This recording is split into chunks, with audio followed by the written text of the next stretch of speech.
इसवी सन 1880ची गोष्ट आहे. कलकत्त्याच्या एका महाविद्यालयात एक महाबुद्धिमान विद्यार्थी शिकत होता. ज्ञानविज्ञानाच्या विविध शाखांमध्ये त्याची सर्वगामी बुद्धिमत्ता संचार करीत होती. तत्त्वचिंतनामध्ये आणि विचारमंथनात रमणारा तो अपवादभूत विद्यार्थी होता. या जगामध्ये ईश्वर आहे किंवा नाही या एका प्रश्नानं तो अस्वस्थ झालेला होता. वस्तुतः या प्रश्नाचा पाठपुरावा करण्याचं ते वय नव्हतं, पण तरीही त्या प्रश्नाचा वेध त्याला बालपणापासूनच लागलेला होता. महाविद्यालयामध्ये गेल्यानंतर जाणिवेला प्रगल्भता प्राप्त होते, माणसाची समज वाढते आणि अनेकविध प्रश्नांची उत्तरं त्याला सापडतात अशी त्याची धारणा होती. परंतु आपल्या मूळच्या अज्ञानामध्ये घट झाली नाही आणि ज्ञानही वाढलं नाही याचा साक्षात्कार कॉलेजमध्ये गेल्यानंतर त्याला झाला. आणि मग तो कोड्यातच पडू लागला की आपण तत्त्वज्ञान हा विषय अभ्यासतो आहोत, पण प्रत्यक्षामध्ये कुठल्याही गंभीर प्रश्नाचं उत्तर देण्याची क्षमता ग्रंथामध्ये नाही, ग्रंथकारामध्ये नाही, प्राध्यापकामध्ये नाही आणि प्राचार्यामध्ये सुद्धा नाही. अशा स्थितीमध्ये अध्ययनाचा हा प्रयोग आपण चालू ठेवायचा का हा विचार तो करीत होता. आणि अशा मनस्थितीमध्ये असताना एके दिवशी त्याच्या महाविद्यालयाचे प्राचार्य एक्सकर्शन नावाची वर्सवरची एक कविता शिकवण्याच्या निमित्तानं त्याच्या वर्गावरती गेले आणि त्या कवितेमध्ये कवीचे जे भाव प्रतिबिंबित झालेले आहेत त्यांचं विवरण करीत असताना प्राचार्य सहज बोलून गेले की या प्रकारची भावावस्था प्रत्यक्षात अनुभवणारा एक साधू पुरुष कलकत्त्यापासून थोड्याच अंतरावरती राहतो. दक्षिणेश्वरला असलेल्या कालीच्या मंदिरामध्ये रामकृष्ण परमहंस या नावानं ओळखला जाणारा एक फकीर सदोदित भावपूर्ण असं जीवन जगत असतो. तेव्हा या कवितेचं अधिक स्पष्टीकरण एखाद्या दाखल्याच्या आधारानंच तुम्हाला हवं असेल तर तुम्ही दक्षिणेश्वरला जा आणि त्या फकीराचं जीवन जरा जवळून पहा. या मुलानं कुठेतरी हे उद्गार आपल्या स्मृतिसंपुटामध्ये साठवून ठेवले आणि मनाशी निश्चय केला की आपण अनेक गोष्टींचा शोध घेतो आहोत, तर आता या थोर पुरुषाचं जीवन जरा जवळून पाहायला काय हरकत आहे. तेव्हा महाविद्यालयाच्या प्राचार्यांनी ज्यांच्या नावाचा उल्लेख केला त्यांना भेटण्यासाठी म्हणून दक्षिणेश्वरी विवेकानंद गेले. कालीच्या गाभाऱ्यामध्ये पूजाविधीमध्ये दंग असणारा आणि आपल्या भावभक्तीमध्ये अहोरात्र मग्न असणारा तो पुजारी त्यांनी पाहिला. पुन्हा कधीतरी त्यांना भेटायचं असं त्यांनी ठरवलं आणि आल्या मार्गानं ते परत केले. विवेकानंदांचं चिंतन संशोधन चालूच होतं. त्यांचा जन्म हा 12 जानेवारी 1863 या दिवशी झाला आणि त्यांना समज आल्या क्षणापासून गंभीर विषयांचं चिंतन त्यांनी सुरू केलं. घरचं वातावरण हे चिंतनाला अतिशय अनुकूल होतं. वडील हे स्वतः अज्ञेयवादी आणि संदेहवादी होते. त्यांचा ईश्वरावरती विश्वास नव्हता आणि ईश्वराचा विचार करण्याची त्यांना गरजही आपल्या आयुष्यात कधी भासली नाही. आई मात्र परमार्थपरायण होती. रामायण महाभारतामधल्या कितीतरी अवतार कथा आपल्या मुलाला तिनं ऐकवल्या होत्या आणि मुलावरती थोडाफार संस्कार झालाही होता. पण तरीसुद्धा हा मुलगा पाश्चात्य तत्त्ववेत्यांच्या ग्रंथांच्या वाचनानं अस्वस्थ झाला होता. म्हणजे एकेकाळचा भावप्रवण जीवन जगणारा हा मुलगा कमालीचा संदेहवादी झाला आणि लोकांना सांगू लागला की या जगामध्ये न्याय नाही, व्यवस्था नाही, ईश्वर नाही, काही नाही. मी पाश्चात्य तत्त्ववेत्यांचे ग्रंथ वाचतो आहे, माझी खात्री झाली आहे की परमेश्वर हा नसला पाहिजे. आणि असं म्हणत असताना त्यांचं अंतर्मन त्यांना सांगत होतं की मग हे ब्रह्मांड पेलण्याचा उद्योग कोण करतं. आणि इतके दिवस ईश्वराच्या अस्तित्वावरती एवढी भाष्य झाली ती उगाचच का झाली. त्या महापुरुषाच्या सहवासामध्ये 5.5-6 वर्ष त्याला राहण्याची संधी मिळाली. त्याच्या सहवासामध्येच ईश्वराची सारी रूपं त्यालाही पाहायला मिळाली. भगवान श्री रामकृष्ण परमहंस हे विवेकानंदांचे गुरु. परमेश्वराच्या प्राप्तीसाठी जेवढ्या मार्गानं माणसाला जाता येणं शक्य त्या सर्व मार्गानं ते स्वतः गेले होते. ऐहिक विद्येचा पाठपुरावा त्यांनी आपल्या आयुष्यात कधी केला नाही, ध्यासही घेतला नाही. या रामकृष्णांच्या सानिध्यामध्ये विवेकानंदांच्यावर काही संस्कार घडत होते. अर्थात रामकृष्णांच्या स्पर्शानं काही वेळा त्यांना समाधी लाभ झाला, अद्वितीय स्वरूपाचे काही पारमार्थिक अनुभव आले. परंतु विवेकानंदांचं समाधान अशा अनुभवानं होत नव्हतं. ते आपल्या गुरूंना सांगत होते की तुमच्या स्पर्शामुळं एखाद्या क्षणी एखादा अलौकिक अनुभव मला येऊन जाईलही. जगामध्ये ईश्वर आहे किंवा नाही हे मला शास्त्रीय पद्धतीनंच लोकांना समजावून देता आलं पाहिजे आणि माझ्या बुद्धीचं समाधान होईल अशा पद्धतीनं तुम्ही मला त्याचं अस्तित्व हे प्रत्ययास आणून दिलं पाहिजे. रामकृष्ण त्यावरती म्हणत असत की बाबा रे, तुझ्यामधलं ईश्वरत्व जोपर्यंत जागं होत नाही तोपर्यंत बाहेरचं ईश्वरत्व तुला कधीही प्रतीत होणार नाही. आणि आंतरिक आणि बाह्य अशी ईश्वराची ही जी स्वरूपं आहेत त्याच्यामध्ये एक प्रकारचा संवाद हा निर्माण करता आला पाहिजे. त्यावरती विवेकानंद म्हणाले, हा संवाद कोणाच्याही बाबतीत आणि कधीही घडायला हवा. रामकृष्ण म्हणाले, हा कधीही घडू शकत नाही. गंजलेली सुई जर लोहचुंबकाजवळ ठेवली तर लोहचुंबकसुद्धा तिला आकर्षित करू शकत नाही. वरचा गंज खरबडून काढला म्हणजेच ती ओढली जाते. रामकृष्णांची एखादा विचार समजावून देण्याची पद्धती ही अतिशय सुलभ होती. लौकिक अर्थानं ते कोणी पंडित नव्हते, प्राध्यापक नव्हते, विद्वान नव्हते आणि खऱ्या अर्थानं साक्षरसुद्धा नव्हते. तर या रामकृष्णांच्या जवळ विवेकानंद जात असत, काही प्रश्न विचारित असत. एकदा ते म्हणाले की परमेश्वर हा सर्वव्यापी आहे. जडी, स्थळी, काष्ठी, पाषाणी, जनी, विजनी, आसनी, शयनी, ध्यानी, मनी, स्वप्नी केवळ तोच आहे असं तुम्ही म्हणता, मग मंदिरामध्ये जाऊन त्याची उपासना कशाला करायची? बाहेर तुम्ही कुठल्या तरी ओसरीवरती कालीची पूजा का करत नाही? गाभाऱ्यामध्येच तुम्ही का जाता? तर त्यावरती रामकृष्ण म्हणाले, तुझा हा प्रश्न अगदी बरोबर आहे. परमेश्वर सर्वव्यापी आहे हे खरं, पण उपासनेच्या वेळी गाभाऱ्यातच तो शोधावा लागतो हेही खरं. तसं उपासनेचा विषय म्हणून परमेश्वर मर्यादित ठिकाणी पाहावा लागतो आणि व्यापकतेच्या अपेक्षेनं तो सर्वत्र आहे हे प्रमेय मान्य करावं लागतं. म्हणजे रामकृष्ण हे कुठे आडत नव्हते. विवेकानंदांनी अनेक वेळा त्यांच्यावरती मात करण्याचा प्रयत्न केला, पण प्रत्येक वेळी रामकृष्णाने त्यांच्या प्रश्नांची समर्पक अशी उत्तरं दिली. मग पुढे पुढे विवेकानंदांना वाटू लागलं की रामकृष्णांच्या संगतीमध्ये आपण वाद निपुण झालो खरं, पण रामकृष्णांची साक्षात्कार संपन्नता एका कणानंही आपणाला लाभली नाही. यावर रामकृष्ण म्हणत की पारमार्थिकदृष्ट्या कोणीही दुर्बल नसतो, कारण प्रत्येक आत्म्याच्या ठायी सारी सामर्थ्य परमेश्वरानं अगोदरच प्रदान करून ठेवलेली असतात. धान्याला मोड फुटायला कदाचित थोडासा अवधी लागेल, पण आत कुठेतरी अंकुर हा असतोच. फक्त पाण्याची आणि त्याची गाठभेट व्हायला हवी. तसं हे दिव्यत्व जागृत होण्यासाठी अनुकूल क्षण यावा लागतो, समय यावा लागतो आणि तुमच्यापैकी प्रत्येकाच्या जीवनामध्ये तो येणारच आहे. उगाच चिंता करू नका. असा काही काळ जातो आहे. 1884 साल उजाडत आहे. विवेकानंद BAच्या परीक्षेला बसलेले आहेत. परीक्षेचा निकाल अगदी जवळ आलेला आहे आणि एवढ्यातच त्यांच्या वडिलांचा अंत होतो आहे. घरच्या लोकांचे हाल त्यांना पाहावेनात. नोकरीचा शोध ते घेत होते. 4 पैसे मिळाल्याशिवाय जी खाती तोंड आहेत त्यांची भूक भागणार नाही हे त्यांना कळत होतं आणि त्यांच्यासारख्या बुद्धिमान मुलाला नोकरीचा शोध घेत रस्ती फिरावं लागत होतं. एकदा एका शाळेमध्ये 1 महिनाभर त्यांनी नोकरी केली. त्यानंतर ती नोकरी सोडली आणि कुठेतरी अनुवादकाचं काम म्हणून ते करू लागले. त्रिखंडकीर्ती तत्ववेत्ता म्हणून कधीतरी उदयाचली येऊ घातलेल्या या अवतारी पुरुषाला सुद्धा अनुवादकाची दुय्यम भूमिका वठवावी लागली, कारण निर्वाहाचा प्रश्न हा लौकिक मार्गानंच सोडवावा लागतो. तसा सोडवण्याचा प्रयत्न ते करीत होते आणि हा संघर्षाचाच काळ होता. एके दिवशी उद्वेगानं अगदी घर दार गाव सोडून कुठेतरी जाण्याच्या विचारात ते असताना योगायोगानं श्री रामकृष्ण हे कलकत्त्यामध्ये आले होते. मग रामकृष्णाने विचारलं, एवढा तू अस्वस्थ का झालास? या जगामध्ये मुळातच नश्वरता असल्यामुळं प्रत्येकाच्या वाट्याला हे कधी ना कधी येणारच आहे. मग तुझ्यासारख्या जाणत्या मुलानं एवढा खेद, एवढं दुःख व्यक्त करावं याचं मला जरा नवल वाटतं.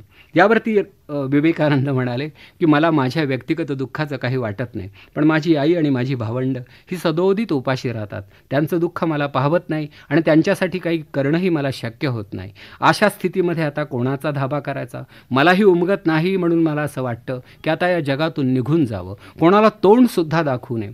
तर त्यावरती रामकृष्ण म्हणाले की तुझा हा प्रश्न जर सुटला तर तू थांबणार आहेस का? तर त्यावर विवेकानंद म्हणाले, थांबण्याचा विचार करू शकेन, थांबण्याचं आश्वासन देऊ शकणार नाही.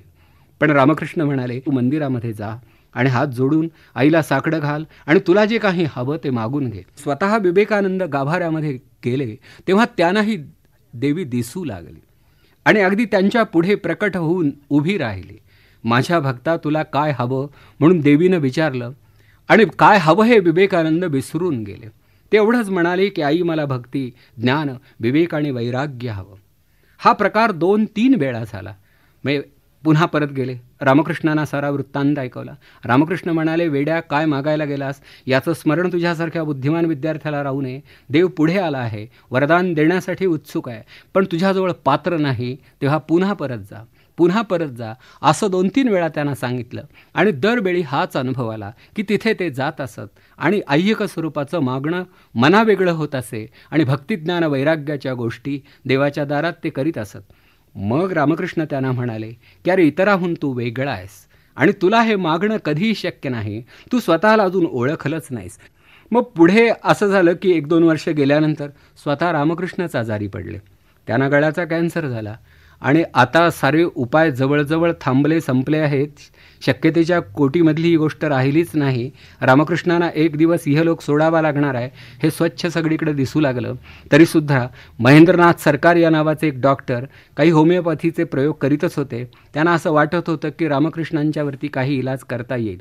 पण रामकृष्ण अहोरात्र भक्तांशी बोलत असत, अगदी आक्रंदन करीत असत, देवीला साकडं घालत असत. त्यांची प्रार्थना चाललेली असे. मग त्यांच्या जिभेवरती, त्यांच्या कंठावरती कमालीचा ताण पडत होता. त्यामुळे शेवटी गळ्याचा कॅन्सर झाला. डॉक्टरांनी सूचना दिली की आता तुम्ही बोलणं सोडून द्या, जर तुम्हाला बरं व्हायचं असेल तर. तर त्यावरती रामकृष्णांनी सांगितलं की देह हे एक साधन आहे आणि ते साधन म्हणूनच मला त्याच्याकडं पाहिलं पाहिजे. लोककल्याणासाठी जर वाणीचा आणि विचारांचा विनियोग करता येत असेल तर गप्प बसण्यामध्ये कुठला परमार्थ? मला गप्प बसणं शक्य नाही. पण लोकांना काहीही सांगण्यापूर्वी त्यांनी केलेलं अनेक वर्षांचं तपश्चरण हे मात्र नजरेआड करून चालणार नाही. तेव्हा विवेकानंद आणि रामकृष्ण हे रामकृष्णांच्या अखेरच्या आजारामध्ये फार जवळ आले. विवेकानंदांनाही हे स्वच्छ दिसू लागलं की आता गुरुदेव थोड्या दिवसांचे सोबती आहेत. एके दिवशी रामकृष्ण निघून गेले. मागे त्यांचे काही शिष्य आणि विवेकानंद राहिले. या सगळ्या शिष्योत्तमांचं नेतृत्व विवेकानंदांनी करावं अशी रामकृष्णांची अपेक्षा होती आणि म्हणून ही सर्व जबाबदारी रामकृष्णांनी विवेकानंदांच्यावर टाकली होती. विवेकानंदांनी आपल्या सगळ्या गुरुबंधूंना संघटित केलं. काही काळ त्या मठामध्ये सर्वजण राहिले. रामकृष्णांच्या अस्थी आणि अन्य अवशेष तिथे ठेवण्यात आले होते. आणखी काही दिवस गेले आणि विवेकानंदांना वाटू लागलं की उभा भारत देश आपण पाहावा. आपण एका ठराविक भागामध्येच फिरतो आहोत, पण दक्षिणेकडचा भारत तर आपण पाहिलाच नाही. आणि म्हणून किमान 2-2.5 वर्ष न परतण्याच्या निर्धारानं शारदा मणींचा आशीर्वाद घेऊन विवेकानंद बाहेर पडले.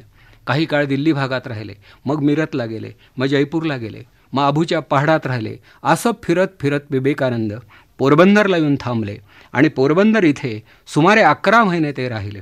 या 11 महिन्यामध्ये तिथे असणारे दिवाण शंकर पांडुरंग पंडित यांच्या सानिध्यामध्ये त्यांनी वेदांचा पुन्हा अभ्यास केला.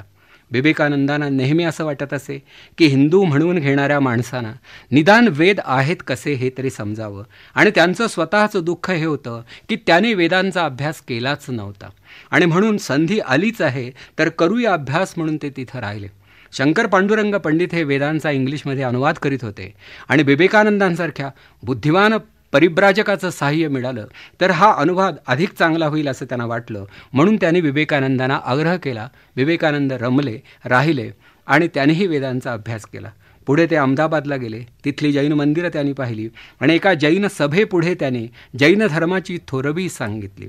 स्याद्वाद आणि अनेकांतवाद या विचारसरणीचं दान या जगाला देणारा हा प्राचीनतम धर्म हे भारताचं वैभव आहे असं म्हणून स्वामीजी पुढे चालू लागले. मग बडोदा, खांडवा वगैरे या मार्गाने मुंबईला ते येऊन पोहोचले आणि मुंबई हे मात्र काय गाव त्यांना आवडलं नसलं तरी तिथे राहावं असं त्यांना काही काळ नक्कीच वाटलं असावं.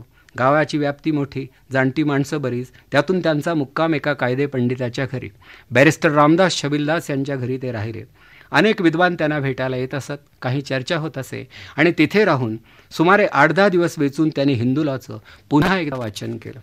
मग पुढे मला आणखी गेलं पाहिजे असं म्हणून तिथूनही ते उठले. लोक त्यांना राहा म्हणत आणि विवेकानंद म्हणत की मला पुढे गेलं पाहिजे. कोणीतरी त्यांना गंमत म्हणून हा प्रश्न विचारला की संन्यस्तांनी एका ठिकाणी बसून ध्यान साधना करण्याऐवजी असं फिरणं एवढं बरं दिसत नाही. त्यावरती ते म्हणाले, ज्याला जगासाठी काही करायचं आहे त्यानं जग जाणून घेतलं पाहिजे आणि ज्याला जग जाणून घ्यायचं आहे त्यानं जग पाहिलं पाहिजे आणि ज्याला जग पाहायचं आहे त्यानं जगभर फिरलं पाहिजे. माझ्या गुरूंनी माझ्यावर जबाबदारी टाकली आहे, ती पार पाडण्यासाठी स्वतःच्या क्षमतेचा अंदाज घेत मी सर्वत्र संचार करतो आहे. मग पुण्याला जाण्याच्या गाडीमध्ये त्यांना मुद्दाम बसवण्यात आलं आणि त्या गाडीनं ते प्रवास करीत असताना त्याच डब्यामध्ये त्यांचा आणि लोकमान्यांचा पहिल्यांदा परिचय झाला. अर्थात डब्यामध्ये बसणारी माणसं ही त्यांना ओळखत होती असं नाही. त्यांच्या एकूण रूपाकडे पाहून सुरुवातीला त्यांच्याकडे दुर्लक्ष करण्याचीच बुद्धी अनेकांना झाली.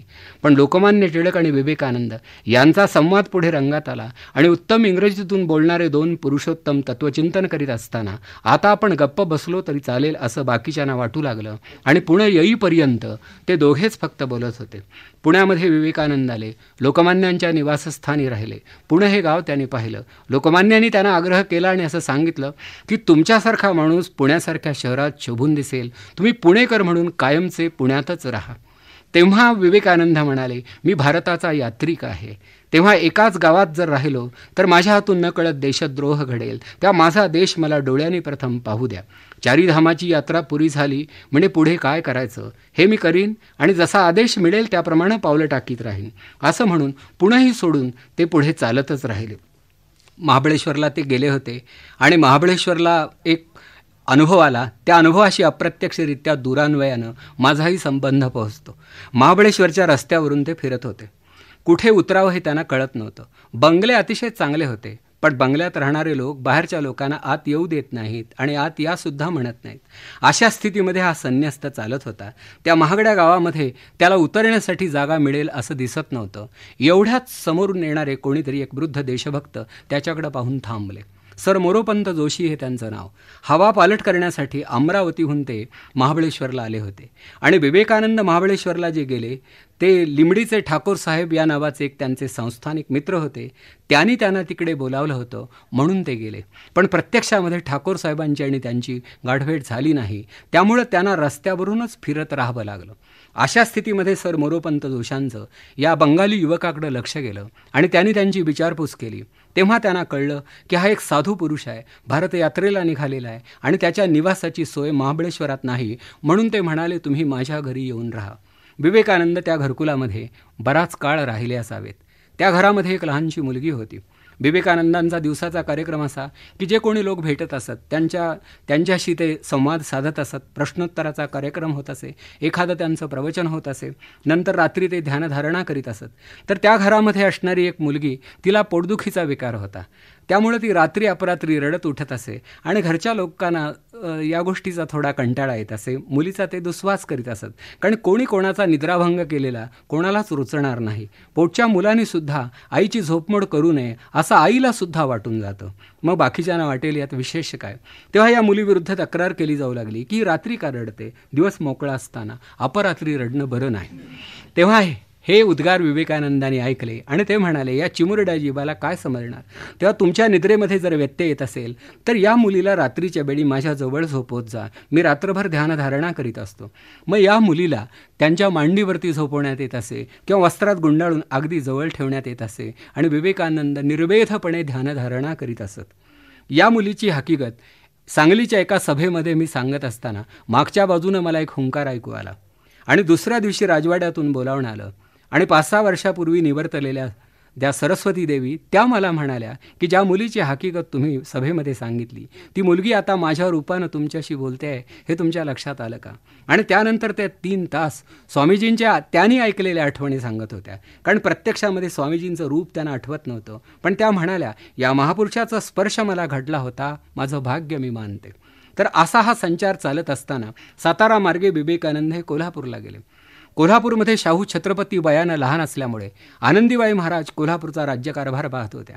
त्यांना काय वाटलं कोण जाणे, एक बंगाली साधू आला आहे, तो येणार होता हे दिबाणांनी त्यांना अगोदरच सांगितलं होतं. त्यांच्या कोणीतरी मित्रांनी अगोदर पत्रही लिहिलं होतं. तर या बाई म्हणाल्या की त्यांना आपल्या दरबारी आपण बोलावून घेऊया आणि त्यांची 2 प्रवचनही इथे घडवून आणूया. तेव्हा विवेकानंद कोल्हापूरच्या परिसरामध्ये फिरले, राजाराम कॉलेजमधल्या तत्त्वज्ञान मंडळापुढे बोलले आणि आनंदीबाई महाराजांच्या दरबारात सुद्धा त्यांनी 2 प्रवचनं केली आणि मग म्हणाले, आता मला पुढे गेलं पाहिजे. तेव्हा जाताना त्यांना कोणीतरी आग्रह केला की या दरबाराचं स्मरण, इतिहासप्रसिद्ध नगरीचं स्मरण म्हणून आपण काहीतरी घेऊन जा. आपणाला धन हवं असेल तर सांगा, वस्तू हवी असेल तर सांगा, पण काहीतरी घेऊन जा. तर त्यावरती विवेकानंद गमतीनं म्हणाले की कोल्हापूरची पादत्राणं प्रसिद्ध आहेत असं मी ऐकतो आणि माझ्या खडावा निखळण्याची वेळ आलेली आहे. त्या एक पादत्राणांचा जोडसुद्धा माझ्यासारख्या संन्यस्ताला पुरेसा आहे. ही गोष्ट खरोखर मागण्यासारखी नाही, म्हणजे आमच्यासारख्या वक्त्यांना कुठेही तिचा लाभ घडू शकतो. परंतु विवेकानंदांना मात्र ही गोष्ट मागावी लागली. म्हणजे एखाद्या लहान मुलाचं निरागस मनच त्यांना लाभलेलं होतं. कोल्हापूर सोडून ते बेळगावला गेले. तिथे काही परिचितांच्या घरी ते राहिले. तिथल्या आठवणीही काही मंडळींनी लिहून ठेवलेल्या आहेत. असा हा प्रवास चाललेलाच आहे. कुठेही ते जात आहेत, थांबताहेत, आतिथ्य अनुभवतायत, लोकांना मार्गदर्शन करतायत आणि पुन्हा पुढे जात आहेत. म्हणजे बांधिली सोडीत, बुडाली काढीत, आर्तांची साकडी फेडीत, श्रियेची राऊळे उघडीत पुढे जाणं म्हणजे काय, हे विवेकानंदांच्या जीवनावरून आपणाला समजेल. पुढे ते बंगलोर भागामध्ये जात आहेत आणि म्हैसूरच्या राजेसाहेबांचा आणि त्यांचा परिचय होतो आहे. राजेसाहेब त्यांना म्हणतायत की तुमच्यासारखा एक बुद्धिमान युवक असा नुसता फिरतो आहे, हे बघूनसुद्धा मला वाटतं की देशामधली ही शक्ती वाया जाते आहे. तेव्हा ते राजेसाहेबांना म्हणाले होते की एखादा क्षण असा येईल की तेव्हा मी तुम्हाला आवाहन करील आणि मग माझं हे सारं सामर्थ्य शतगुणित करण्यासाठी तुम्ही माझ्या पाठीशी उभे राहा. विवेकानंद पुढे पुन्हा चालतच राहिले आणि फिरता फिरता शेवटी रामेश्वर मदुराई ही सारी मंदिरं पाहून ते कन्याकुमारीला येऊन थांबले. कन्याकुमारी हा देशाच्या अगदी दक्षिण सीमेवरचा शेवटचा टप्पा आणि त्या स्थानाला एक आगळं महत्त्व आहे. मंदिरामध्ये गेल्यानंतर ते सुंदर ध्यान पाहिल्यानंतर विवेकानंदांचं मन मोहरून आलं आणि अगदी हात जोडून मूर्तीला साकडं घालून ते म्हणाले की आई, या देशाचं दैन्य दूर करण्याची जबाबदारी गुरुदेवांच्या चरणाजवळ त्यांच्या साक्षीनंच मी पत्करलेली आहे. पण मला अजूनही पुढचा मार्ग दिसत नाही, काय करावं ते कळत नाही. निदान तू तरी पुढच्या पावलावरती प्रकाश टाक. ही प्रार्थना फक्त त्यांनी केली. बाहेर मंदिराबाहेर आले, आजूबाजूला पाहू लागले. अंधार दाटलेला होता, फारसं काही दिसत नव्हतं. रात्री विश्रांती घेणं आवश्यक होतं, म्हणून जवळच एका ओटीवरती न जेवता तसेच झोपले. रात्री त्यांना एक स्वप्न पडलं. ते मोठं सूचक होतं की आत अजून काही पाहण्यासारखं आहे, पण जरा समुद्रामध्ये जावं लागेल. सकाळी उठल्याबरोबर आजूबाजूला ते पाहू लागले तेव्हा 1.5-2 फर्लांगाच्या अंतरावरती असणारं एक लहानसं बेट त्यांना दिसलं, ज्याला विवेकानंद शिला असं म्हटलं जातं. ती जागा होती. विवेकानंदाने ती पाहिली आणि त्यांना नवल वाटलं की 3 सागरांच्या संगमस्थानावरती हे बेट आलं कुठून, हा खडक आला कुठून.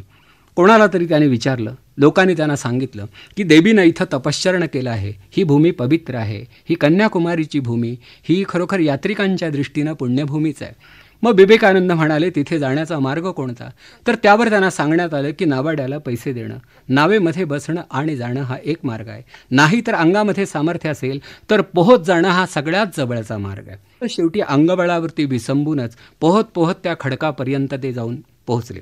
गेल्यानंतर देवीच्या पदचिन्हांची त्यांनी पूजा बांधली आणि नुसते पाहत राहिले.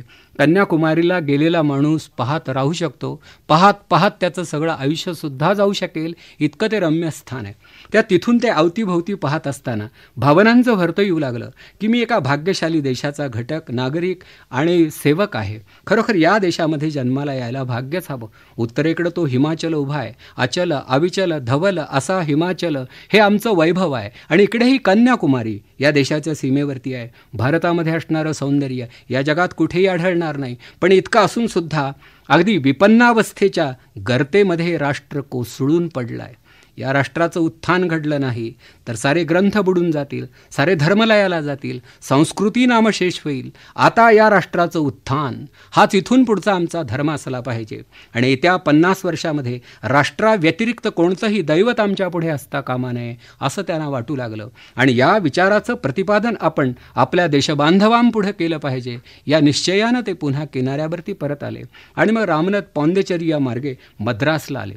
कलकत्त्यानंतर मोठ्या प्रमाणामध्ये विवेकानंदांच्या विचारांना प्रतिसाद मिळाली ती मद्रासमध्ये आणि मद्रास शहरामध्ये त्यांच्या भोवती अनेक युवक जमा झाले आणि ते त्यांना म्हणू लागले की तुमच्यासारख्या तेजस्वी पुरुषाच्या मार्गदर्शनाने आम्ही कृतार्थ झालो, पण आपण विदेशी जावं, तिथल्या लोकांना आपल्या धर्माची थोरवी समजावून द्यावी असं आम्हाला वाटतं. यावर विवेकानंद म्हणाले, मला देखील हेच वाटत आलं आहे की या देशामध्ये राहून कार्यभाग होणार नाही, परदेशात जावं, ज्ञानविज्ञानाचा अधिक अभ्यास करावा, तिकडची तंत्रविद्या इकडे आणावी आणि इकडची अध्यात्मविद्या तिकडे न्यावी, पूर्व आणि पश्चिम यांना सांधणारा एखादा सेतू बांधावा आणि हे जग अधिक जवळ आणावं. अमेरिका खंडामध्ये शिकागो या गावी 1893 साली एक जागतिक सर्वधर्म परिषद भरणार होती आणि ही सर्वधर्म परिषद काही निमित्तानं भरणार होती. त्या परिषदेमध्ये सहभागी होण्यासाठी जगामधल्या सर्व धर्मांचे प्रतिनिधी जाणार होते. फक्त हिंदू धर्माचा प्रतिनिधी मात्र ठरला नव्हता, कारण हिंदूंच्यामध्ये एकवाक्यता नसते, तेव्हाही ती नव्हती. जावं कोणी हे कोणीही सांगू शकत नव्हता. ज्यांनी शास्त्रांचा अभ्यास केला होता त्यांचं इंग्लिश बेताचं होतं. ज्यांची इंग्लिश भाषेची समज चांगली होती त्यांना शास्त्र माहीत नव्हतं. ज्यांना दोन्ही गोष्टी अवगत होत्या त्यांचं मन कोतं होतं. त्यामुळे प्रत्यक्षात जाणार कोण हा मोठा प्रश्न होता.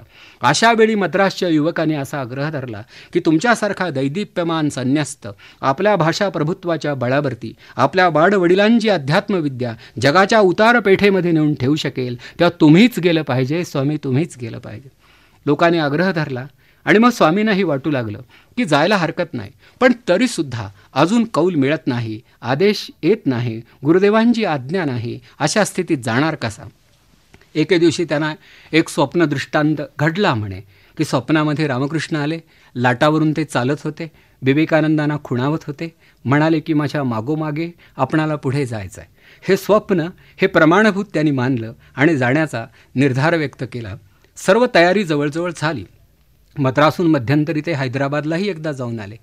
पुन्हा परत आल्यानंतर आपल्या सगळ्या मित्रांचा ते निरोप घेणार एवढ्यात खेत्री नावाच्या संस्थानातून त्यांना बोलावणं आलं. तिथल्या महाराजांना विवेकानंदांच्या आशीर्वादानं अपत्यप्राप्ती झाली अशी त्यांची श्रद्धा होती. म्हणून अमेरिकेला जाण्यापूर्वी स्वामीजींची पाद्यपूजा दरबारात करावी म्हणून त्यांना मुद्दाम बोलावणं करण्यात आलं. आणि विवेकानंद हे नाव या देशाचा किनारा सोडण्यापूर्वी सुमारे 10 दिवस या राजदरबारामध्ये त्यांना देण्यात आलं. खेत्रीचे राजेसाहेब त्यांना म्हणाले, आत्तापर्यंत आपण अनामिक दशेत काळ काढलात, आता जगापुढे आपण प्रथम याल तेव्हा विवेकानंद या नावानं पुढे या, हे नाव आपण धारण करा. म्हणजे साधारण 30 वर्ष पुरी झाल्यानंतर विवेकानंदांच्या वाट्याला आलेलं हे नाव आहे. चांगलं नाव इतक्या उशिरासुद्धा माणसाच्या वाट्याला येऊ शकतं, माणूस तेवढा चांगला असला तर. तेव्हा विवेकानंद हे नाव धारण करून विवेकानंद एक दिवस या देशाचा किनारा सोडून जायला निघाले. अर्थात हा सगळा प्रवास बोटीचा होता, दीर्घकाळ चालणारा होता आणि थांबत थपकत त्यांना जावं लागलं होतं. शेवटी हा प्रवास पुरा करून जेव्हा विवेकानंद शिकागो या गावी येऊन पोहोचले तेव्हा लॉजिंगची चौकशी करू लागले की उतरण्यासाठी निदान 4 पैसे वेचून जागा मिळते का. तर प्रत्येक लॉजिंगच्या दाराशी बाहेर एक फलक असे, dogs and Indians are forbidden to enter, की कुत्र्यांना आणि भारतीयांना आत प्रवेश नाही. तो फलक ते पाहत असत, पुढे निघून जात असत. एक हॉटेल असं भेटलं की तोंडाशी असा फलक नव्हता म्हणून ते आत गेले. तिथल्या त्या व्यवस्थापकांनी त्यांना सांगितलं की तुम्हाला मी फक्त उतरण्यापुरती जागा देऊ शकतो, पण तुमच्या भोजनाची जबाबदारी आमचं हॉटेल पार पाडू शकणार नाही. स्वामी म्हणाले, भोजन नसलं तरी माझं चालतं. अनेक दिवस मी उपाशी राहिलो आहे. प्रश्न या सामानाचा आहे आणि रात्र कुठे काढायची हा आहे. तेव्हा मला इथे फक्त उतरू द्या, भोजनाचा विचार माझा मी करीन. पहिले 7-8 दिवस तर त्यांना पोट बांधूनच काळ काढावा लागला. भोजनाची व्यवस्था कुठेही होऊ शकली नाही. मग त्यांना कोणीतरी सांगितलं, परिषदेच्या कार्यालयामध्ये जा, कदाचित तुमची व्यवस्था होईल. परिषद थोडी उशिरा भरणार होती याची त्यांना कल्पना होती, पण ती फारच उशिरा भरणार हे तिथं गेल्यानंतर कळलं. विवेकानंद 2-2.5 महिने अगोदर जाऊन पोहोचले आणि परिषदेच्या कार्यालयामधल्या लोकांनी सांगितलं की जर तुम्ही प्रशस्तीपत्रक आणलं असेल, अगोदर पत्रव्यवहार केला असेल, कोणत्या धर्माचे प्रतिनिधी म्हणून या ठिकाणी आलात, त्या धर्मानं तुमच्या वतीनं काही लिहिलं असेल तरच तुम्हाला या परिषदेमध्ये सहभागी होता येईल, अन्यथा नाही. नाव नोंदवण्याची मुदत तर टळूनच गेली आहे, पण शिफारस पत्राशिवाय कोणालाही परिषदेमध्ये सहभागी होता येत नाही आणि तुम्हालाही होता येणार नाही. हे ऐकल्यानंतर मात्र ते खिन्न झाले. त्यांच्याही लक्षात आलं की आपण अगदीच व्यवहारशून्य माणसांसारखे वागलो. अगोदर पत्र लिहायला काय जात होतं, पण या हिंदूंना हे कुठं माहीत होतं की आपल्याला एक धर्म आहे, या धर्माचा कोणीतरी प्रतिनिधी आंतरराष्ट्रीय व्यासपीठावर जाऊन उभा राहिला पाहिजे आणि वैदिक धर्माचं स्तवन त्यानं तिथे केलं पाहिजे, असं या खंडतुल्य राष्ट्रामधल्या जाणत्या हिंदूंना वाटत नव्हतं. ही खेदाची गोष्ट. म्हणून तर एकदा विवेकानंद म्हणाले होते की हिंदू धर्मासारखा उदार धर्म नाही आणि हिंदूंच्यासारखे अनुदार लोक नाहीत. शेवटी विवेकानंद तिथे गेल्यानंतर त्यांनी काही लोकांना पत्र लिहिलं आणि तुम्ही शिफारस पत्र धाडा अशी विनवणी केली, पण कोणीही त्या पत्राची दखल घेतली नाही. आता करणार काय, नैराश्या व्यतिरिक्त त्यांना सोबती उरला नाही.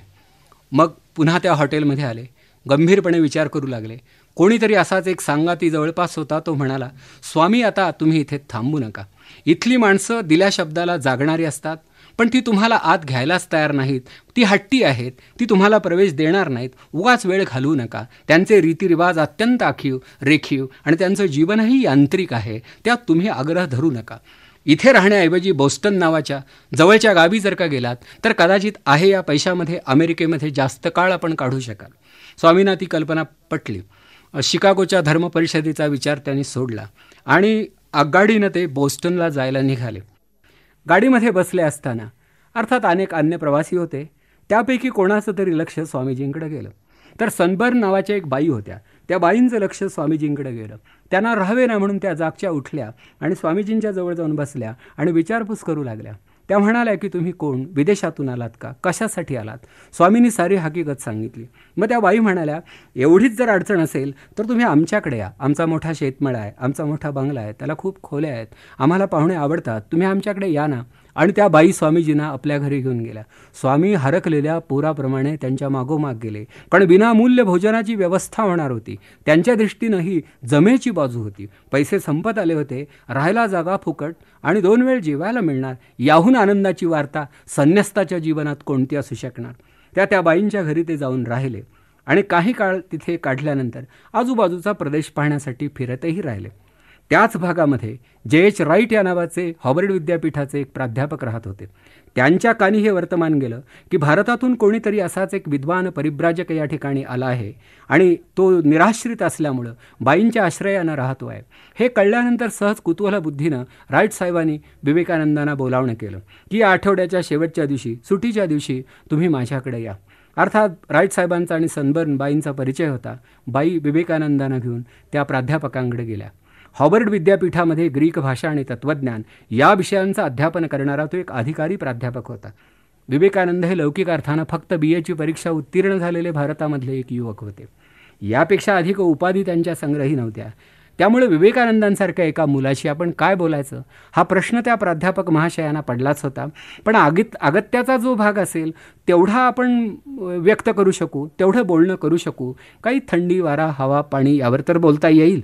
म्हणून एवढंच बोलणं करण्याच्या तयारीनं विवेकानंदांना त्यांनी आपल्या घरी बोलावलं. बोलता बोलता विषय निघू लागले.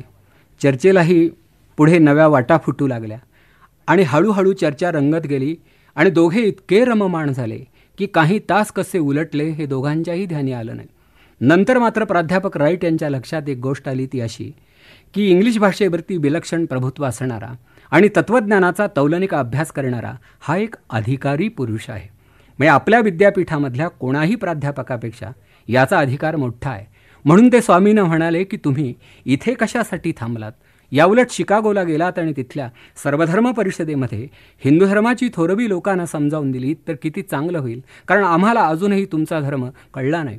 तर त्यावरती विवेकानंद म्हणाले की मी केलो होतो, पण माझी विचारपूस कोणी केली नाही, दखल कोणी घेतली नाही, माझ्याकडून रीतिरिवाज पाळले गेले नाहीत. तिथे मी थोडासा अपुरा पडलो, त्यामुळं मला विनमुख होऊन बाहेर पडावं लागलं.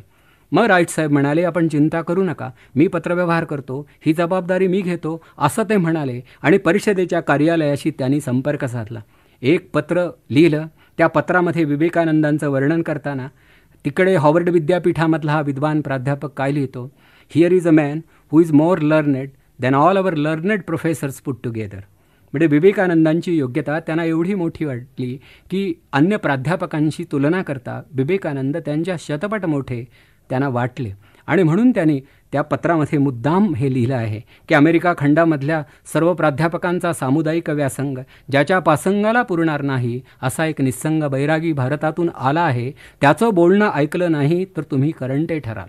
मग हे पत्र कार्यालयामध्ये जाऊन पोहोचल्यानंतर माणसं डोळे विस्फारून एकमेकाकडे पाहू लागली. हा माणूस अधिकारी होता हे आमच्या लक्षात आलं होतं, पण आपल्यापैकी कोणी काही बोललं नाही, म्हणून आम्ही मध्ये पडलो नाही. शेवटी राईट साहेबांनी एके दिवशी त्यांना आग्रहपूर्वक गाडीत बसवलं, तिकीट काढून दिलं, काही पत्ते दिले आणि निरोपही दिला. मी पाठोपाठ येतोच आहे असं सांगितलं.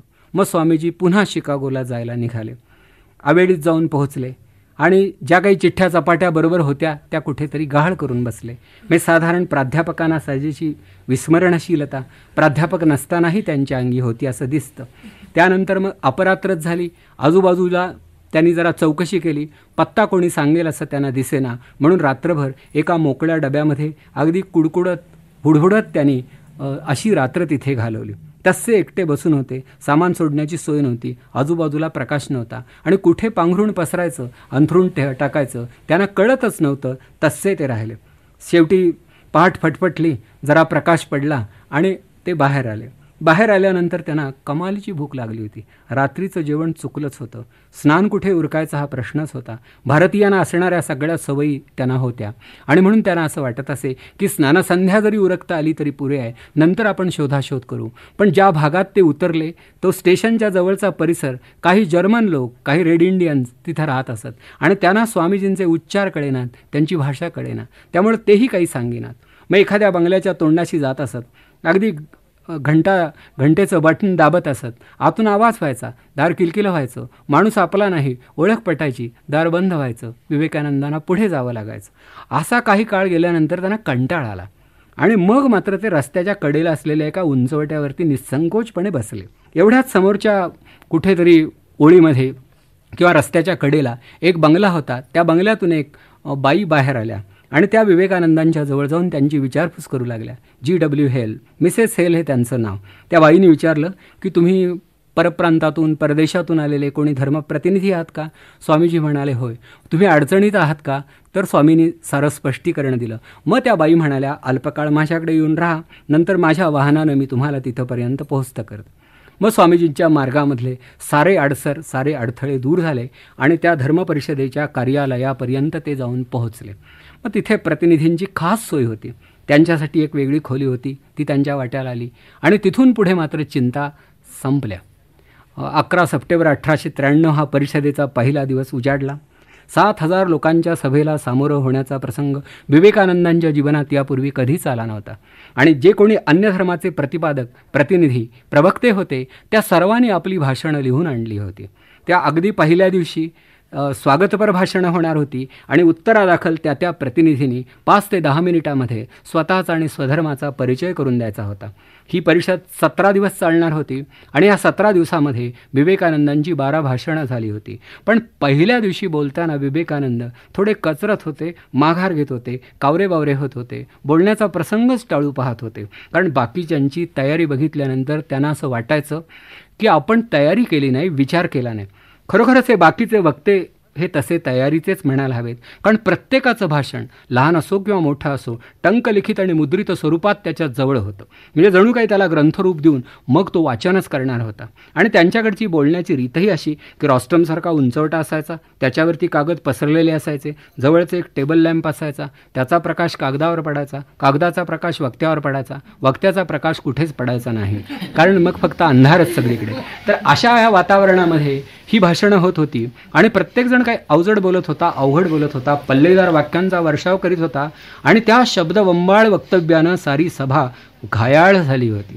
अशा स्थितीमध्ये शेवटी आता बोललंच पाहिजे अशी अखेरची सक्त सूचना मिळता क्षणीच विवेकानंद बोलायला उभे राहिले.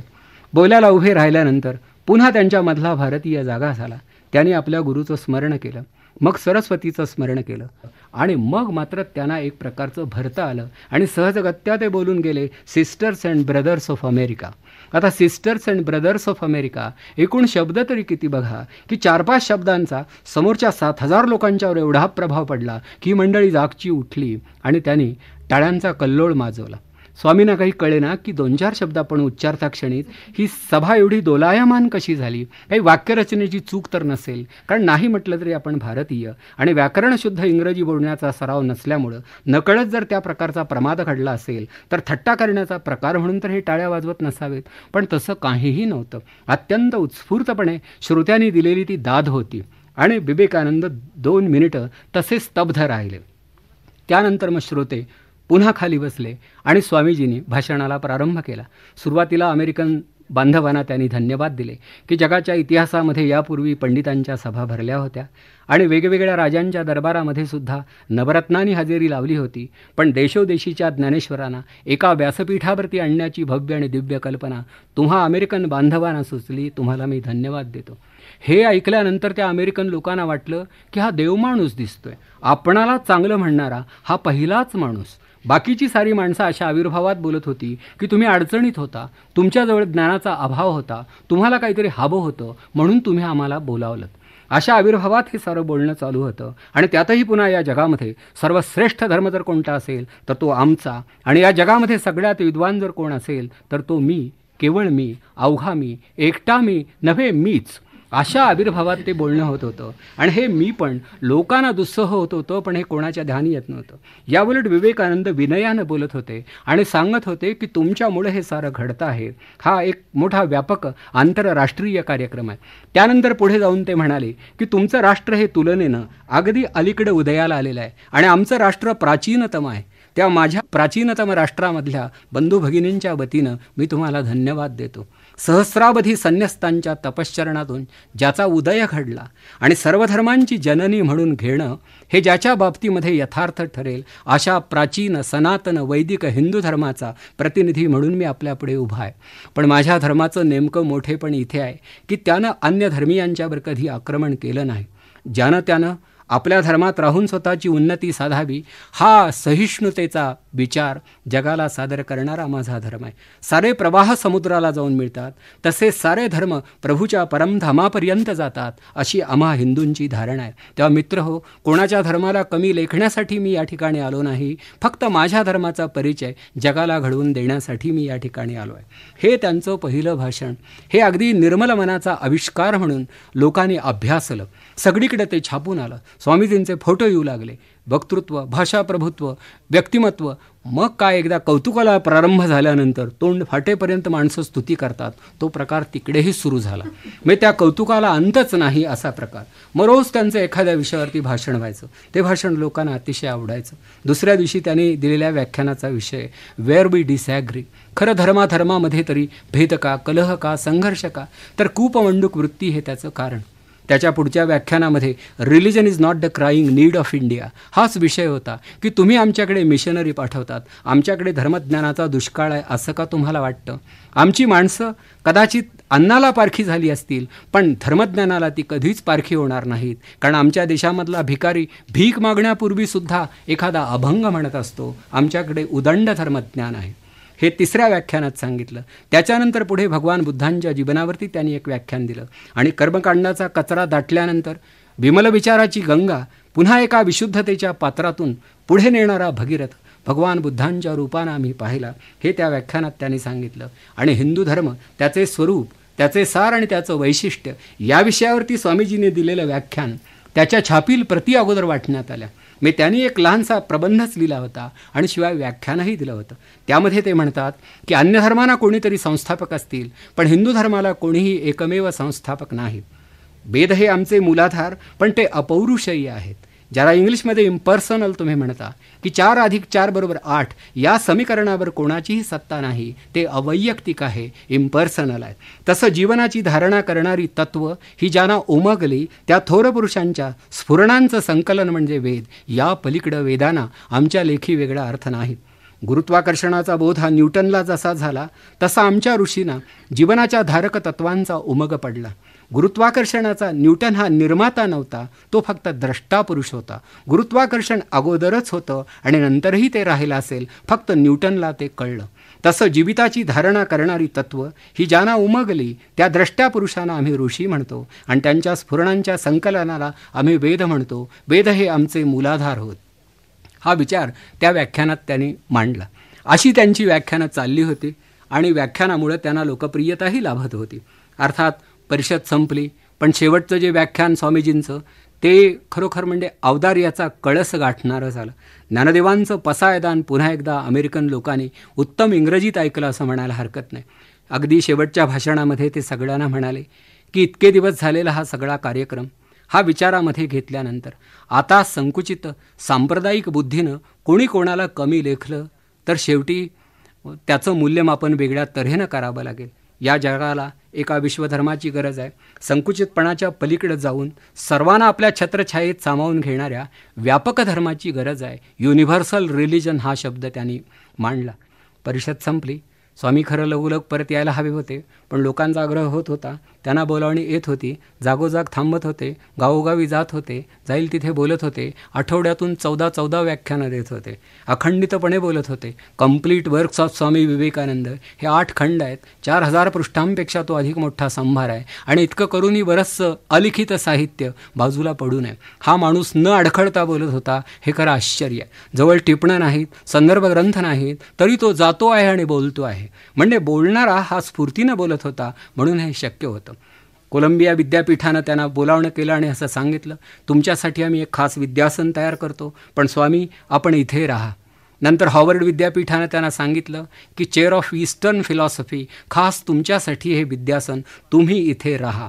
पण स्वामीजीने दोघांनाहीच साभार नकार दिला आणि असं सांगितलं की मी आलो तो माझ्या मायभूमीचा पुत्र म्हणून, तिच्या लौकिकाची पताका खांद्यावर टाकून तिचा पुत्र म्हणून या ठिकाणी आलो.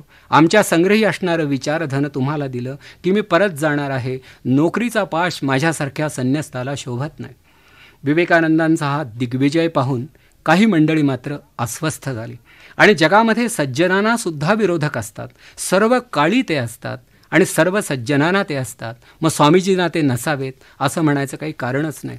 मग काही मंडळींनी टवाळीची मोहीम काढली. त्यामध्ये मिशनरी मंडळी जास्त होती, कारण त्यांनी भारतामध्ये धर्म नाही, ज्ञान नाही, संस्कृती नाही असं भासवलं होतं आणि असं भासवून त्याच्या प्रचारासाठी शासनाकडून भरपूर पैसेही घेतले होते. आता विवेकानंदांच्या देशामध्ये जाण्याचं तसं काही प्रयोजन उरलं नाही हे विवेकानंदांच्या भाषणावरून कळलं होतं आणि म्हणून ते मिशनरी अस्वस्थ होते, नाराज होते आणि स्वामीजींचे विरोधक झाले होते. विरोधाच्या पार्श्वभूमीवरही विवेकानंद बोलतच राहिले आणि दिवसेदिवस त्यांच्या हितचिंतकांची, श्रोत्यांची, चाहत्यांची संख्या वाढू लागली. अमेरिकेमध्ये सुमारे 3.5 वर्ष विवेकानंदांचं वास्तव्य घडलं आणि या 3.5 वर्षामध्ये कर्मयोग, भक्तियोग, राजयोग, ज्ञानयोग अशा विविध विषयांचं विवेचन विवेकानंदांनी केलं. अगदी आरंभी काही संस्थांनी तिकीटं ठेवून त्यांची व्याख्यानं आयोजित केली आणि ही व्याख्यानं उत्तम रीतीनं पारही पडली. पण विवेकानंदांना या सार्वजनिक व्याख्यानांचा कंटाळा येऊ लागला. त्यांना असं वाटू लागलं की ज्यांची ब्रह्मजिज्ञासा जागृत झाली आहे अशा वेचक आणि मोजक्या लोकांपुढेच आपण बोलत राहावं, कारण शेवटी चांगला विचार रुजवायचा असेल तर तो मोठ्या सभामध्ये रुजवता येत नाही. म्हणून त्यांनी अमेरिकेमध्ये योगांचे वर्ग चालवले आणि पुढे तर एक वेदांत सोसायटी नावाची संस्थाही स्थापन केली. अमेरिकेमध्ये विवेकानंदांनी सुरू केलेलं कार्य आज तागायत चालू आहे. अमेरिकेमध्ये असतानाच इंग्लंडमधल्या काही लोकांनी आग्रह धरला म्हणून त्यांना 2 वेळा लंडनला जावं लागलं आणि तिथेही त्यांची व्याख्यानं झाली. एका व्याख्यानाला भगिनी निवेदिता या श्रोत्यामध्ये उपस्थित होत्या. मार्गारेट नोबेल हे त्यांचं नाव. एका शाळेच्या त्या मुख्याध्यापिका होत्या आणि श्रोत्यामध्ये त्या बसल्या होत्या. भारतीयांचा शिक्षण विचार या विषयावरती विवेकानंद व्याख्यान देत होते. तेव्हा शिकणं म्हणजे माणसाचं मन आतून उमलत राहणं ही आमची धारणा आहे, हा विचार ते मांडत होते आणि त्या विचारानं बाई एवढ्या प्रभावित झाल्या की त्या विवेकानंदांना येऊन भेटल्या आणि म्हणाल्या की इथून पुढे तुमची इथे होणारी सर्व व्याख्यानं आम्ही ऐकू, पण तुमच्याशी चर्चा करणं आम्हाला अधिक आवडेल.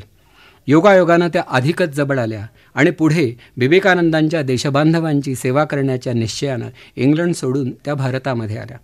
मॅक्स म्युलर साहेबांसारखे काही वेदांतीही तिथे त्यांना भेटले आणि विवेकानंदांच्या दर्शनामुळं त्यांना आनंद झाला. 3.5 वर्षाचा हा काळ लोटल्यानंतर मात्र विवेकानंदांना वाटू लागलं की आता आपल्या मातृभूमीच्या दिशेनं आपण गेलं पाहिजे. आपली माणसं आपली वाट पाहत असतील.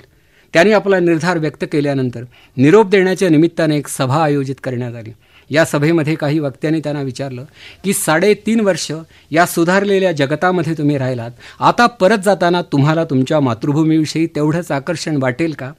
तेव्हा त्या सभेमध्ये उत्तरादाखल केलेल्या भाषणात स्वामीजी म्हणाले होते, the soil of India is the highest heaven to me. Bharat इथे येण्यापूर्वी मला प्रिय होताच, पण आता मी परत जाताना भारताच्या किनाऱ्यावरची धूळसुद्धा मला स्वर्गात समान वाटेल. म्हणजे स्वतःच्या देशाविषयीची त्यांची भावना शेवटपर्यंत तशीच जाज्वल्य राहिली. स्वामीजी भारतामध्ये आले. कोलंबोला त्यांचं जहाज लागलं. सगळीकडे त्यांचा जय जयकार झाला. गावोगावी थांबत, सभा घेत, व्याख्यानं देत, मानपत्रांचा स्वीकार करीत पुढे ते चालले होते. या निमित्तानं या भारतामध्ये त्यांनी भारतीयांना जे काही सांगितलं त्याला ते प्रॅक्टिकल वेदांत असं म्हणत असत आणि त्यांची ही सारी व्याख्यानं कोलंबो ते अल्मोरा या नावाने प्रसिद्धीस आलेल्या त्यांच्या व्याख्यान संग्रहामध्ये आपणाला वाचायला मिळतील. भारतीयांच्या अधोगतीची कारणं भारतीयांच्या स्वभाव दोषात शोधावी लागतील आणि जोपर्यंत हे स्वभाव दोष दूर होत नाहीत तोपर्यंत भारताची उन्नती कोणीही घडवू शकणार नाही असं अनेक व्याख्यानात त्यांनी सांगितलं. म्हणजे भारतामधल्या लोकांना त्यांनी तात्विक वेदांत ऐकवला नाही.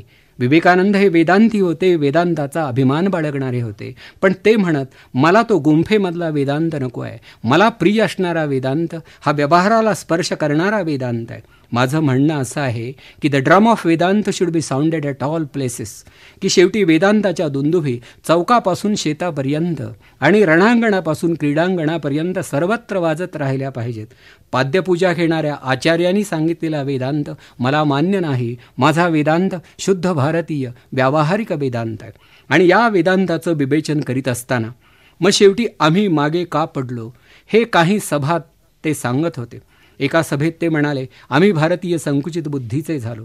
या जगामध्ये नवनवीन प्रयोग होत आहेत, आम्हाला त्याची चाहूल लागत नाही. समुद्र पर्यटन करायचं नाही, पलीकडे जायचं नाही, जगात काय चाललं हे पाहायचं नाही. त्यामुळं आमची ही दुर्दशा झाली आहे. वृत्तीमध्ये बदल घडला पाहिजे. दुसऱ्या एका सभेत ते म्हणाले की आम्ही शेवटी धर्माला अधर्माची अवकळा आणली आहे. परव्हर्शन ऑफ रिलिजन हा शब्द त्यांनी वापरला आहे. धर्माच्या नावाखाली कोणताही अविचार कोणाही पुरोहितांनी कोणाच्याही पदरी बांधावा हा प्रकार या देशात अनेक वर्ष घडत आला आहे. तेव्हा यातूनही मन मुक्त झालं पाहिजे. तुमचा धर्म हा सोहळ्यामध्ये गुरफटून गेलेला आहे. याला स्पर्श करू नकोस, त्याला शिवू नकोस, आज हसू नकोस, उद्या रुसू नकोस, परवा बसू नकोस हे सांगण्यासाठी का धर्म अस्तित्वात येतो. सकल समाजाची धारणा करतो तो धर्म. या धर्माची मूलतत्व तुम्ही समाजाला समजावून दिली नाहीत. दुसऱ्या एका व्याख्यानामध्ये त्यांनी सांगितलं, neglect of masses is the national sin, की शेवटी आपण बहुजन समाजाकडे गोरगरिबांकडे दुर्लक्ष केलं.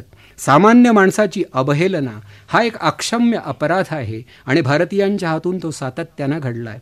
तेव्हा आता सामान्य माणसांची कदर करायला शिका असं एका व्याख्यानात त्यांनी सांगितलं. तर अशा रीतीनं समाज कल्याणाचा विचार व्याख्यानामागून व्याख्यानं देत ते पुढे आले आणि जेव्हा कलकत्त्याला येऊन पोहोचले तेव्हा कलकत्ता शहरामधल्या लोकांना अभिमानाचं भरता आलं. त्यांची एक मोठी मिरवणूक काढण्यात आली आणि ही मिरवणूक जात असताना त्यांच्या घरात शेजारी ती मिरवणूक आली. तेव्हा कोणीतरी सांगितलं, अंगणामध्ये आई प्रतीक्षा करते आहे, वाट पाहते आहे. तर स्वामीजी तिथून एकदम आईच्या दिशेनं लहान पोरासारखे धावले आणि अगदी आईच्या पदराखाली लपून म्हणाले की आता मात्र मी त्रिखंडाचा स्वामी झालो. इतके दिवस तू दूर होतीस, मी बाहेर भाषणं करीत होतो, परंतु आईची छाया, आईची माया हा काय प्रकार आहे हे आता मला चांगलं कळतं आहे आई. आता असं वाटतं की सदोदित तुझ्या जवळच राहावं. एवढा हा मोठा माणूस, पण त्याचा हा गहिवर तसाच होता. शेवटी आतला झिरपा आटला नव्हता. दूरदेशी गेल्यानंतर कितीतरी लोकांना नात्या गोत्यांचं स्मरण राहत नाही, पण स्वामीजींची आईविषयीची धारणा आणि भावना तशीच राहिली होती. पुढे स्वामीजी अर्थात देशभर फिरत राहिले. अगदी लाहोर, पंजाब, श्रीनगर इतकंच नव्हे तर अमरनाथ इथंपर्यंत त्यांचं जाणं घडलं. मध्यंतरी 1 वर्ष पुन्हा एकदा युरोप आणि अमेरिका यांचा दौरा करून ते आले. पण परत आल्यानंतर मात्र त्यांनी रामकृष्ण संघाची स्थापना अगोदर केलीच होती, पण पुन्हा आपल्या सगळ्या बांधवांना एकत्रित करून सांगितलं की सेवा हे धर्माचं सार आहे आणि समोरच्या माणसांकडे परमेश्वराच्याच अगदी प्रतिकृती म्हणून पाहायला तुम्ही शिका. देशाला याची गरज आहे. परदेशामध्ये मिशनरीज असतात, या मिशनरींच्या वृत्तीनं आम्हाला कार्य करता आलं पाहिजे, म्हणून त्यांनी रामकृष्ण मिशन या नावाच्या संस्थेची स्थापना केली. एवढं काम केल्यानंतर विवेकानंदांना वाटलं माणसाला जे जे करता येणं शक्य आहे ते आपण केलेलं आहे. एक विवेकानंद जन्माला येऊन त्यानं काय केलं हे जाणून घ्यायचं असेल तर दुसरा एखादा विवेकानंद जन्माला यावा लागेल. 1500 वर्ष या भारतीयांना पुरून उरेल एवढं काम मी करून ठेवलं आहे असं ते एकदा म्हणूनही गेले होते. यामध्ये अतिशयोक्तीचा कसलाही भाग नाही, कारण विवेकानंदांची सगळी पत्र, त्यांची भाषणं, त्यांचे विचार आणि त्यांचे ग्रंथ पाहिले म्हणजे कल्पना येते. असं म्हणतात की विवेकानंद अमेरिकेला गेल्यामुळं जगाच्या नकाशामध्ये भारताला एक सन्मानाचं स्थान प्राप्त झालं.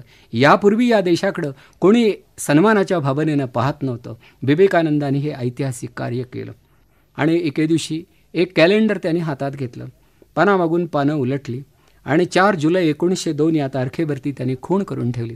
अर्थात ही खूण कशासाठी केली हे कोणालाही कळलं नाही. शेवटी 4 जुलै 1902 ही तारीख उजाडली.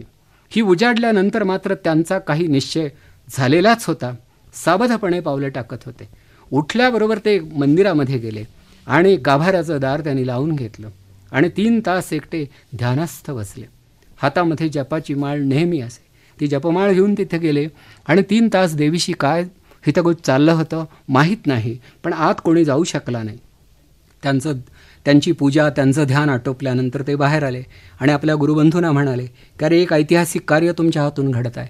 वेदांत आणि विज्ञान या उभय विषयांचा अभ्यास करून या देशाचं दैन्य दूर करणं हे आपलं कार्य आहे आणि या कार्यासाठी कटिबद्ध झालेल्या अमृताच्या पुत्रांनो, थोडे साबध व्हा, थोडे दक्ष व्हा, थोडे तत्पर व्हा, थोडे कार्यक्षम व्हा, असा विचार त्यांनी आपल्या गुरुबंधूंना त्यांनी ऐकवला.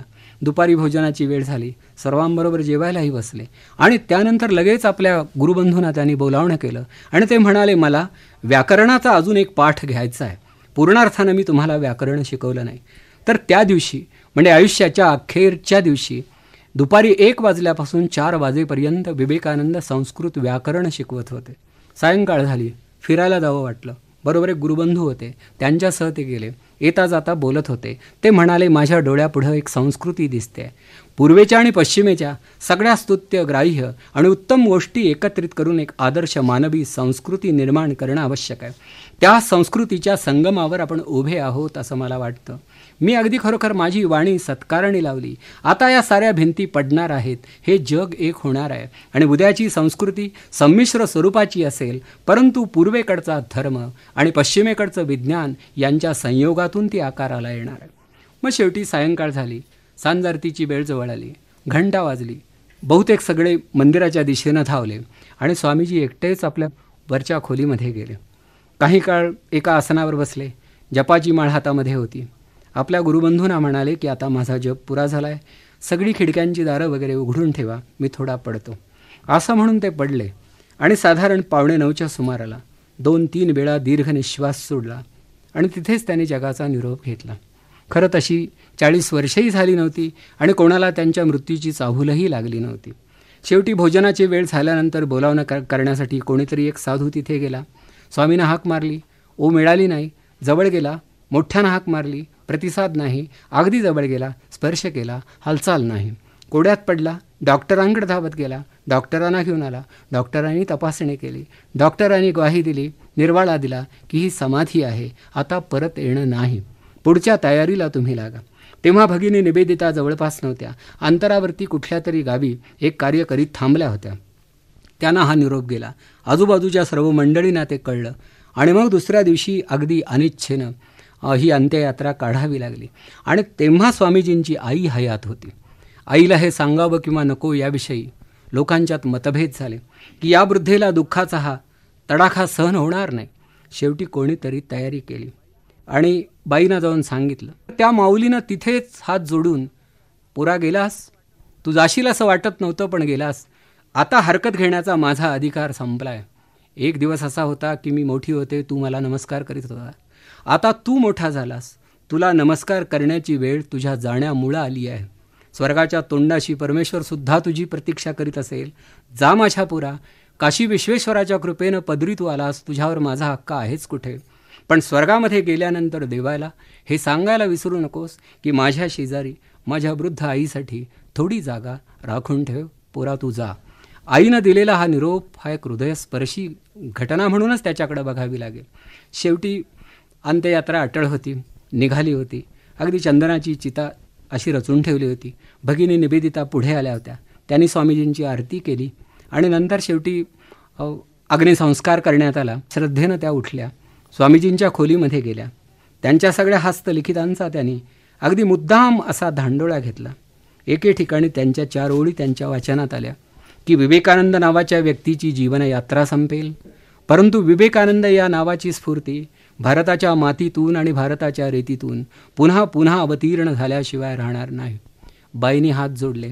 अगदी त्या 4 ओळी मस्तकाला लावल्या आणि स्वामी इथून पुढे तुमची धर्मकन्या म्हणून अगदी इतमामानं जगेन आणि तुमच्या देशबांधवांची सेवा करीत राहीन असं आश्वासन आपल्या त्या विदेही गुरुला त्यांनी दिलं. तर अशा रीतीनं स्वामीजींच्या जीवनाचं महाभारत इथे संपलं.